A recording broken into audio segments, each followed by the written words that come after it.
सबसे पहले तो मैं हमारे शास्त्र उसी प्रकार उनका अनुशासन और इस अनुशासन में अनुशासित हो रहे सभी आर्य शाव को वंदन करता हूँ। मेरे प्रजा है जिनके कारण से मुझे इस बुद्ध शासन में उपसंपदा प्राप्त हुई, उन्हें वंदन। मेरे सभी आचार और कल्याण मित्र के प्रति मंगल कामना।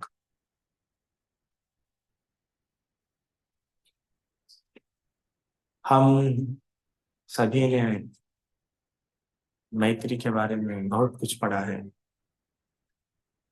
सुना है ना। और सरल भाषा में यह भी समझा है कि मैत्री ही संपूर्ण धर्म है।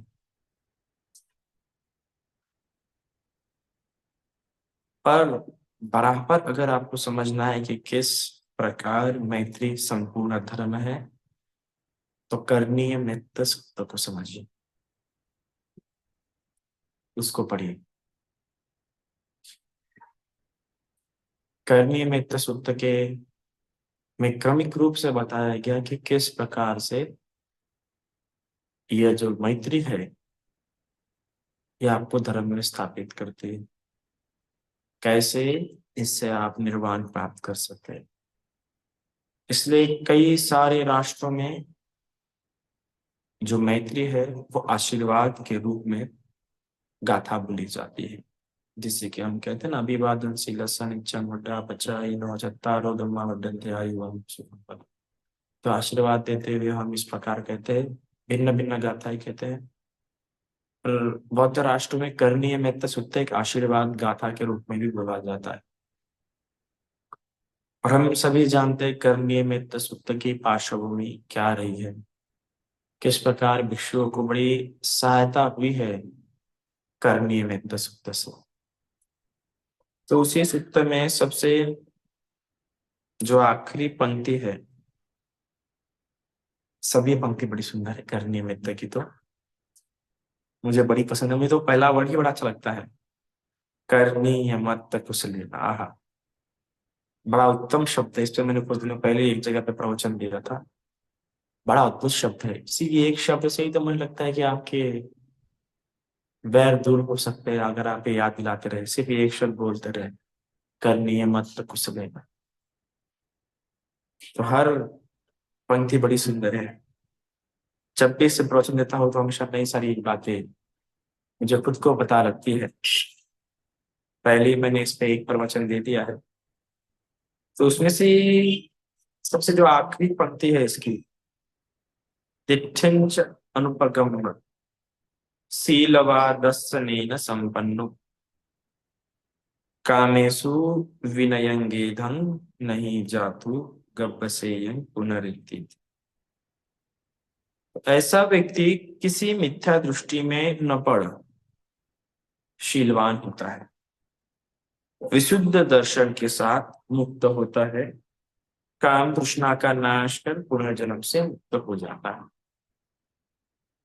अर्थात तीन बातें बड़ी प्यारी बोली गई है।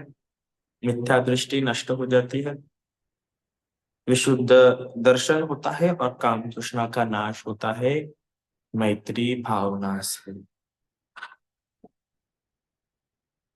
क्या? दिट्ठी, विशुद्ध दर्शन और काम तृष्णा। अब ये कैसे नाश होता है, किस प्रकार की साधना करनी पड़ती है, किस प्रकार का अभ्यास करना पड़ता है, तो ये पूरा करणीय मेत्त सूत्र में क्रमिक रूप से दिया हुआ है। बस उसको उसी प्रकार से पढ़ना है, समझना है। तो दिट्ठिंच अनुपगम्य, हम जानते हैं दिट्ठी सबसे बड़ी और सबसे पहली समस्या है।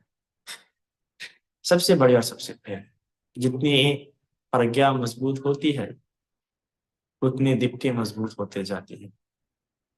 अगर प्रज्ञा मजबूत नहीं हो रही है तो मतलब दिट्ठी, जो सम्यक दिट्ठी है, वो भी मजबूत नहीं हो रही है। प्रज्ञा मजबूत नहीं हो रही है, इसका मतलब जो मिथ्या दिट्ठी है वो मजबूत हो रही है। और जिसके जीवन में, जिसके मन में मिथ्या दिट्ठी मजबूत होती है, वो हमेशा हमेशा या मोस्ट ऑफ समय आप कह सकते हैं कि वो जो अपने रास्ते हुई धर्म छोड़ के ही ढूंढता है। भगवान की जो शिक्षा है ना, वही छोड़ के ढूंढेगा। धर्म में रास्ता नहीं ढूंढेगा। जिसकी मिथ्या दृष्टि मजबूत हो रही है, जिसकी प्रज्ञा मजबूत हो रही है, अर्थात सम्यक दृष्टि मजबूत हो रही है, उसको लगता है कि मेरा रास्ता इस भगवान बुद्ध की शिक्षाएं में ही है। वो समझना शुरू हो जाता है कि मैं और कहीं क्यों जाऊं, मुझे और किधर जाने की आवश्यकता नहीं है, भगवान की शिक्षा में ही है। वो इस प्रकार समझता है कि मुझे नहीं समझ आया तो मुझे किसी कल्याण मित्र की आवश्यकता है। शायद से वो मुझे दिखा दे मार्ग, वो मुझे समझा दे मार्ग। तो दिट्टी मजबूत होना मतलब ऐसा है। दिट्टी मजबूत होना मतलब प्रज्ञा का मजबूत होना। प्रज्ञा का मजबूत होना नहीं हो रहा तो उसका मतलब सम कल्याण मित्र ठीक प्रकार से आपको प्राप्त हो चुका है। तो दिट्ठिंच अनुपगम्य, जो दिट्टी है वो छूटते जाती है।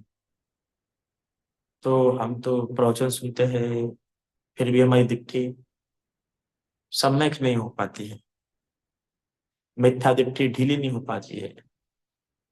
कई सारे कर्म करते हैं, दान करते हैं, पुण्य करते हैं, फिर भी हमें नहीं दिखता कि हमारी दृष्टि क्या हो, सम्यक दृष्टि मजबूत हो रही। ऐसा लगता ही नहीं है, मुझे तो देखने के लिए नहीं मिलता।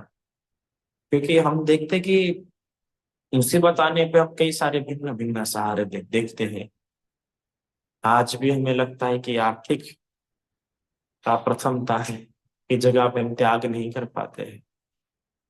त्याग नहीं हो पा रहा है, परिश्रम नहीं कर पा रहे, समझ नहीं पा रहे कि धर्म सुनना कितना आवश्यक है, कल्याण मित्र का होना कितना आवश्यक है। वाचिक स्वरूप में समझ गए तो भी उसके लिए वैसे त्याग और प्रयत्न नहीं कर पाते। अब उतने बड़े त्याग और उतने बड़े प्रयत्न नहीं हो रहे, इसका मतलब यही है कि प्रज्ञा भी मजबूत नहीं हुई है और सम्यक दृष्टि भी मजबूत नहीं हुई। सम्यक दृष्टि मजबूत हुई मतलब वो त्याग करना चाहेगा, वो त्याग करने का पूरा प्रयास करेंगे। वो अच्छे से बखूबी समझता है कि यही है, एक तो करो नहीं तो मरो। ये जब भावना होती है तब जाके इतना कुछ करता है ना वो व्यक्ति। तब जाके तो जो विशाखा है, जो डायरेक्टली बोलते ना, मैं जा रही बाई के वापस, मुझसे होने से रहा। मैं बिना धर्म को, बिना भिक्षु संघ को दान दिए रह नहीं सकती, ये जो वाद था, ये जो उसके शब्द थे, सिंहनाद हुए ना। आप सोचो ससुराल में ऐसे बोल रहे भाई मैं नहीं रह सकती। और उस समय में वो कह रही है जिस समय में महिला का घर पे होना मतलब आप समझ सकते क्या माना जाता होगा मायके में।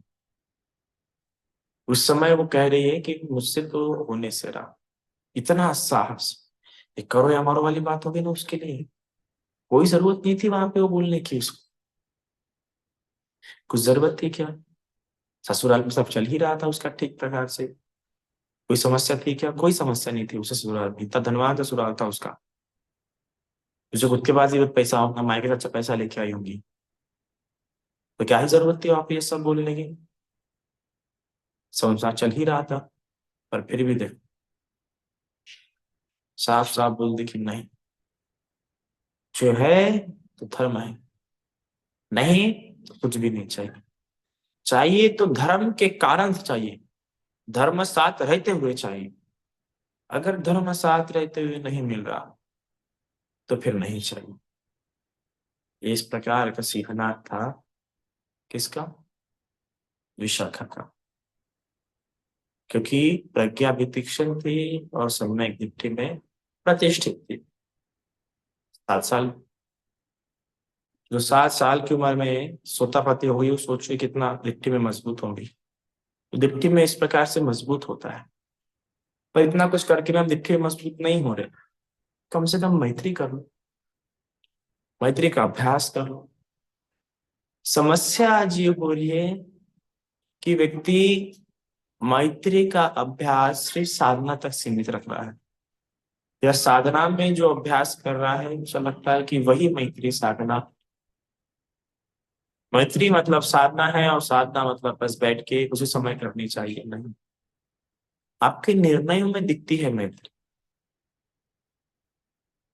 कैसे निर्णय आप ले रहे हैं, कितना दुख आपको पहुंच रहा है, फिर भी आप कैसे भावित कह रहे हैं। मैंने कई बार कहा है कि ये अपमान धर्म है, किसी को सीमा नहीं इतना बढ़ा सकते। कल हम इतने बड़े बंते जी के पास गए, बड़े बंद उनके अंडर में बड़े बड़े लोग, उनके उनके अंडर हुए, बंते भुआनंद जी से लेकर वगैरह वगैरह, सत्यपाल बंते जी, खेमदम्मो बंते जी, करुणानंद बंते जी वगैरह वगैरह, बहुत बड़े बंते जी।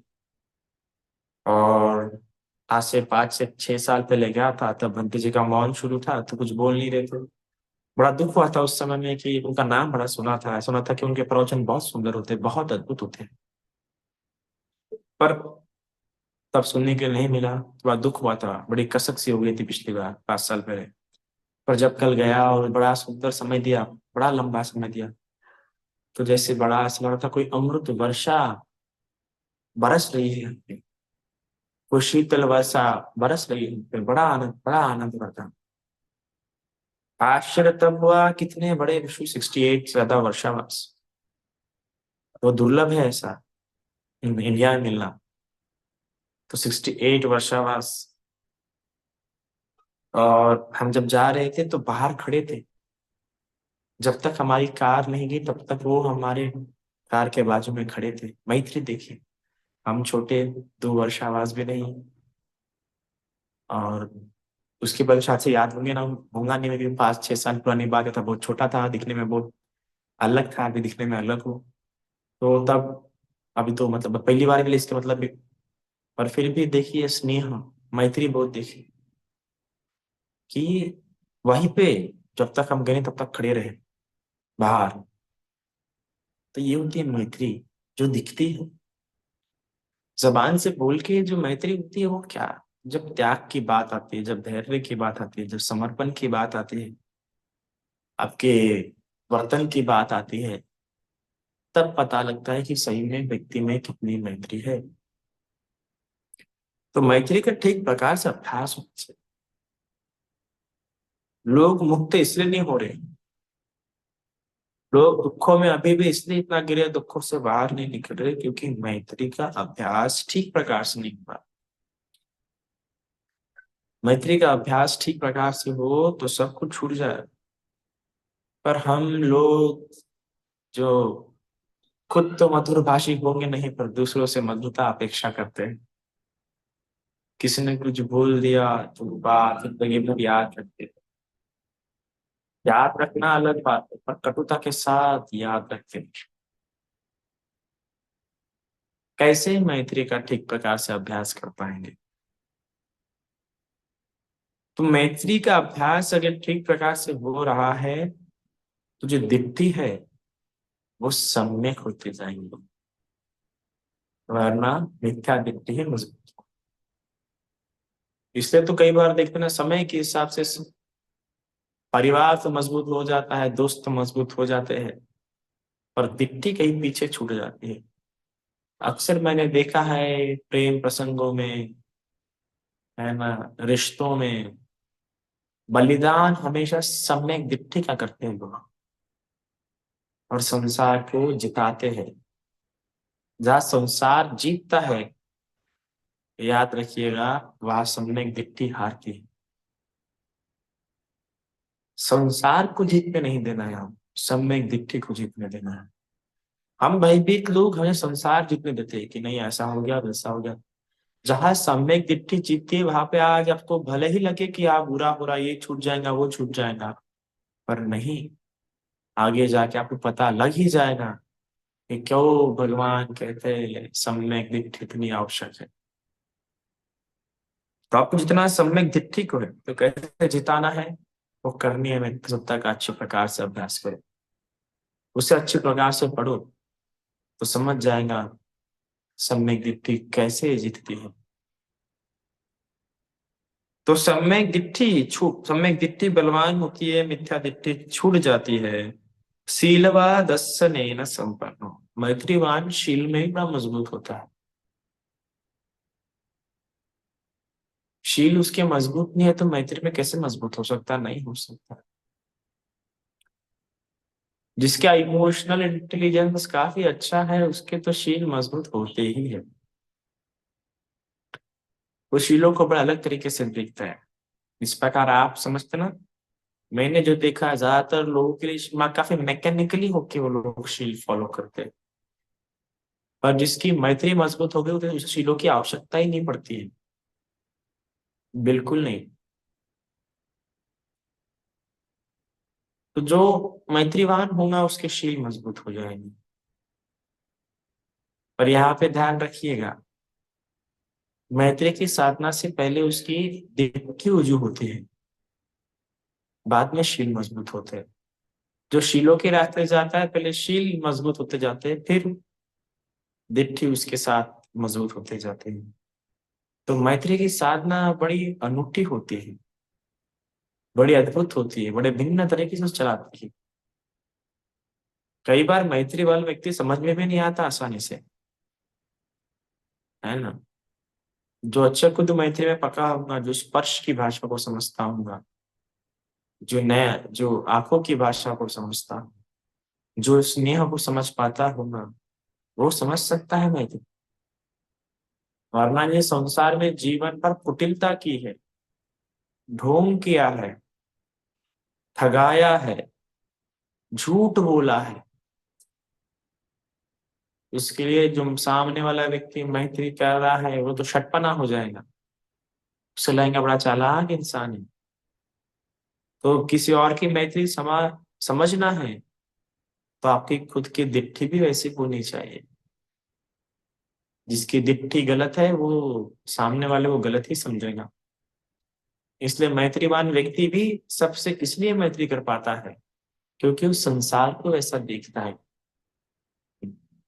उसकी जो दिट्ठी होती है ना, वो दिट्ठी को ऐसा, उसकी दिट्ठी से वैसा देखता है, सम्यक दिट्ठी है। तो मनुष्य से ज्यादा उनके अंदर के संस्कारों को देखता है। मैत्रीवान ने इसलिए करुणा भी बड़ी अच्छी होती है, ज्यादा सख्त पेड़ के समान सख्त नहीं होता है, बाम्बू समान लचीला होता है, झुकाव भी होता है उसमें। झुकाव तो आवश्यक होता है ना, बिना झुकाव क्या आप मैत्री का अभ्यास ही नहीं कर सकते। तो इसलिए उसकी जो मैत्री युक्त जो सम्यक दृष्टि होती है ना, बड़ी अद्भुत होती है। उसमें बादाम के वृक्ष की भांति मजबूती होती है, पर बाम्बू के पेड़ों की तरह लचीलापन भी होता है। नीम के पेड़ की तरह बड़ी ठंडी छाया होती है, और पीपल के पेड़ की तरह बड़ा पूजनीय होता है। ये मैत्रीवान व्यक्ति होता है।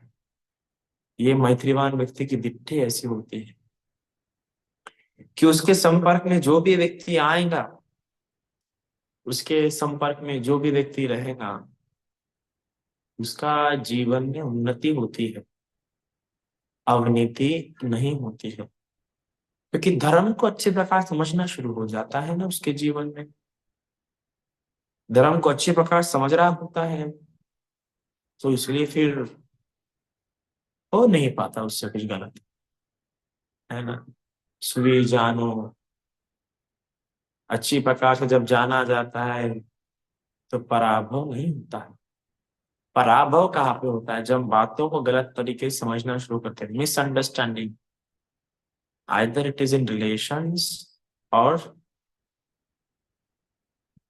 इन मुटलिस्टिक फिनोमेना। जहां पे मिसअंडरस्टैंडिंग है वहां पे सब टूटता है, छूटता है। पर मैत्रीवान व्यक्ति में क्या मिसअंडरस्टैंडिंग हो, वो समझता ही बड़ी सुंदर तरीके से है मैत्रीवान व्यक्ति।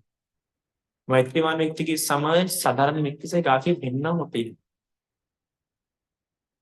जिस प्रकार से बाकी लोग बड़ी बड़ी बातों को दोष देते हैं, मैत्रीवान व्यक्ति छोटी छोटी बातों को देखता है। छोटी छोटी बातों को देख के वो समझता है बातों को। कोई वो इंसान की बुराई समझने में असमर्थ होता है, उतना सामर्थ्यवान नहीं होता है, और लोगों की अच्छाई, लोगों के सद्गुण, लोगों के गुण तुरंत समझ जाता है। तो ये मैत्रीवान व्यक्ति का बल होता है, ऐसे उसकी दीप्ति होती है। उसके शील भी दर्शनेन संपन्न, शीलवा दर्शनेन संपन्न। और उसके जो शील होते हैं वो दर्शन युक्त होते हैं, दर्शन संपन्न हो जाते हैं। और उसके शीलों में सिर्फ मैकेनिकलनेस नहीं होता है, बल्कि उसके शीलों में एक इंटेलिजेंस होता है। मोस्ट ऑफ लोगों की शील काफी मैकेनिकल होते हैं, इसमें लोग कई सारे प्रश्न पूछने पड़ते हैं शीलों के संदर्भ में, पछतावे भी होते हैं कई बार। पर जो मैत्रीवान व्यक्ति होता है उसके शीलों में बहुत ज्यादा दर्शन छिपा होता है, फिलॉसफी छुपी होती है, इंटेलिजेंस छुपा होता है। उसके शील उद्देश्य युक्त होते हैं, उसके शील भी स्नेह के स्पर्श के युक्त होते हैं, उसके शील भी प्रज्ञा संपन्न होने के कारण से उसे विशुद्ध ज्ञान दर्शन होता है। विशुद्ध विशुद्ध ज्ञान दर्शन अलग बात हो जाती है, और विशुद्ध ज्ञान दर्शन अलग बात हो जाती है। मैत्रीवान व्यक्ति का जिसमें जो राग से वशीभूत नहीं है, आसक्तियों से वशीभूत नहीं है, द्वेष से वशीभूत नहीं है, उसका ज्ञान दर्शन हमेशा विशुद्ध होता है। अशुद्ध करता कौन है? रिश्तों को, बातों को बिगाड़ता कौन है? संसार को बिगाड़ता कौन है? हमारा अशुद्ध दर्शन। अशुद्ध दर्शन क्या होता है? द्वेष युक्त होके लोगों को, संसार को देख, लोभ युक्त होके लोगों को, संसार को देखना, पूर्वाग्रह से ग्रसित होके लोगों को और संसार को देखना। इन्हीं सब कारण के अनुसार ऐसे तो हम देखते ना कि ये इंसान ऐसा हो, इसने ऐसा किया है, वो वैसा कर सकता है। संसार बहुत लोभी है। संसार में आज कोई, सार कोई अपना स्वार्थ चाहता है, हर कोई अपना ही देखता है, अरे कोई किसी का नहीं होता। ऐसे देखने वाला व्यक्ति कैसे मैत्रीवान होगा? कैसे मैं उसका तो यही बात ही रोक लेगी ना। ये जो उसने दर्शन बना के रखा है अपने जीवन में, जो दित्य बना के रखी है उसने, वो कैसे मैत्रीवान हो पाएगा? मैत्रीवान नहीं हो सकता वो, जब तक विशुद्ध दर्शन नहीं रहेगा उसका, अपने लोभ को हटा के नहीं देखता वो, अपने द्वेष को हटाने का प्रयास नहीं करता, तो कैसे विशुद्ध ज्ञान दर्शन होगा? लोभ आएगा तो समझेगा, "ए यार ये बातें अच्छी है, मैंने ये बात बोल के ले लेनी चाहिए उससे।" लोभी इंसान को तो हर कोई स्वार्थी दिखेगा ना। वो थोड़ी, फिर जो जिसको बाहर के लोग स्वार्थी दिख रहे हैं वो मैत्री नहीं कर सकता, है ना। द्वेष वाला व्यक्ति, जिसको दूसरों के प्रति कटुता है, द्वेष रखा पड़ा है, जिसको लोगों का बुरा करना है, वो क्यों किसी की सहायता करे? तो मैत्री का अभ्यास ही कैसे हो? अभी हमें एक बड़ी उपासिका प्यारी बता रही थी कि एक महिला थी, उनके जीवन का अनुभव था, तो बता रहे थे कि भंते जी बड़े शिविर करती थी वो, लॉन्ग लॉन्ग शिविर करती थी, फिर भी सास के साथ, पति के साथ उसका रे रे रे रे रे, कोई बोल नहीं सकता कि बाबा ये साधना इतना शिविर करती है। तो क्यों शिविरों से भी व्यक्ति कभी कभार चेंज नहीं हो पाते, व्यवहार चेंज नहीं हो पाता है? क्योंकि जो उनकी मैत्री साधना रहती है मोस्ट ऑफ लोग की 8 से 9 दिन तक ही रहती है। उन जो साधना रहती है वो सिर्फ बैठे बैठे ही होती है, ज्ञान दर्शन में नहीं उतरती। जो दर्शनीय है वो दर्शन नहीं करती। वो मैत्री साधना उन लोगों को मन में नहीं लाती जिनके द्वारा, जिनके लिए मन में द्वेष बैठा है। उन लोगों को मन में ला भी ले तो भी उन लोगों के लिए कुछ करना नहीं चाहती। तो ये उनकी मैत्री रुकी हुई है ना, अपमान होने की है, सीमा से बाहर जाने की है। तो इसलिए भी शीलवा दर्शनेन संपन्न, शीलवान होते हुए वो दर्शन से संपन्न हो जाता है, मुक्त हो जाता है। और उसके शील भी उसे रोकते हैं, नहीं बाबा ये तो द्वेष है, ये द्वेष युक्त कर्म हो जाएंगे, ये लोभ युक्त कर्म हो जाएंगे, इसलिए से कायिक और वाणिक से जो है काफी सुधर जाते हैं कर्म। और मन तो मैत्री कारण से संभल जाता है। तो शीलवा दर्शनेन संपन्नो, कामेषु विनयंगेदं नहीं जातु गब्ब से पुनरित। अब जो मैत्रीवान है वो उसके जो काम युक्त विचार है वो भी धीरे धीरे नष्ट होना शुरू हो जाते हैं। कामेषु क्यों नष्ट होना शुरू हो जाते हैं? क्योंकि सबको उजूच सुजूच, उसका उजू मार्ग होता है सुजू मार्ग। इस कारण से उसमें कामेषु मिथ्याचार नहीं होता। क्योंकि कामेषु मिथ्याचार वाला व्यक्ति हमेशा उल्टा ही मार्ग चलता है। उसे काम साधना है। कोई व्यक्ति आपके पास ये आके बोले कि मैं तुम्हारे साथ विचार करना चाहता हूँ, इसलिए तुम्हें पसंद कर रहा हूँ, तो क्या उस व्यक्ति के साथ आप प्रेम कर पाओगे? नहीं कर पाओगे। व्यक्ति पहले आपको प्रेम के झांसे में फैला फंसाएगा। प्रेम के झांसे में फंसाने के बाद कामेसु की तरफ वो अपना उद्देश्य करेगा। तो मन में ऐसे उद्देश्य रख के जो व्यक्ति आता है उसका मार्ग कैसा उजूच सुजूच हो सकता? नहीं हो सकता। तो जो सीधा मार्ग पे रहना चाहता है, सीधे मार्ग पे चलना चाहता है, वो व्यक्ति कामेषु मिथ्याचारा बिल्कुल भी नहीं कर सकता।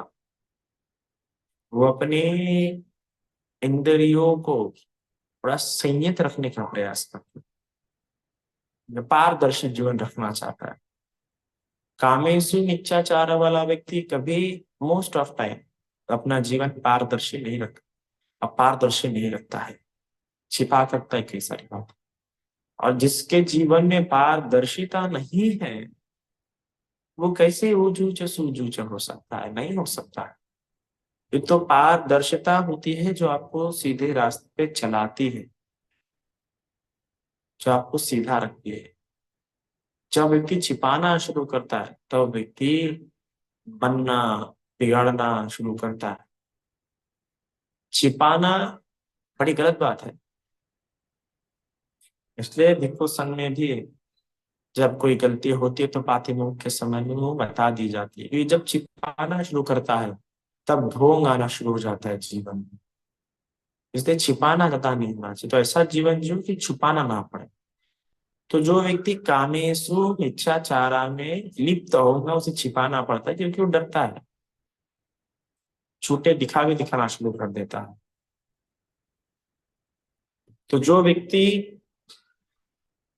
सीधा रहना चाहता है वो अपने काम सुख को भी उतना ही अल्प करते जाता है या सीधे तरीके से प्राप्त करने का प्रयास करता है जिससे कि उसे शील भंग ना हो, जिससे कि उसकी झूठ ना बोलना पड़े। तो जो व्यक्ति झूठ बोलने से बचता है, जो व्यक्ति शीलों का पालन करना चाहता है, उस व्यक्ति का कामेषु मिथ्याचारा विनय नष्ट होना शुरू होता है। तो अपने जीवन में अकुशल कर्मों को नष्ट करना है तो ऊजूच सुजूच सीधा मार्ग पे चलने का प्रयास करो। जैसे भगवान का आर्य संग होता है, उजुपटिपन्न, इसलिए तो पूजनीय है, इसलिए तो मैत्रीवान होता है। तो इस प्रकार से अभ्यास करना होता है मैत्री का, तो ये सब चीजें प्राप्त होती है। सम्यक दृष्टि प्राप्त होती है, शीलवान होते हो, ज्ञान दर्शन संपन्न हो जाते हो, विशुद्ध ज्ञान दर्शन संपन्न। और कामेशु जो है काम जो विचार है जो जीवन है वो नष्ट। अब इसको डिटेल में कैसे अभ्यास करना, इसके लिए आप करनी है तो सब तो अच्छा एक एक शब्द पढ़ो, समझने का प्रयास करो। समझ जाएगा कि कैसे क्रमिक रूप से जाते जाते आपको मैत्री का बड़ा प्यारा क्रम है यहाँ क्रमिक रूप से बताया कि कैसे आपको धीरे धीरे करके मैत्री में आगे बढ़ते जाना है। बड़ा प्यारा मैम, तो इसका अच्छे अभ्यास कीजिए। इतना आज के लिए काफी है। साधु साधु साधु।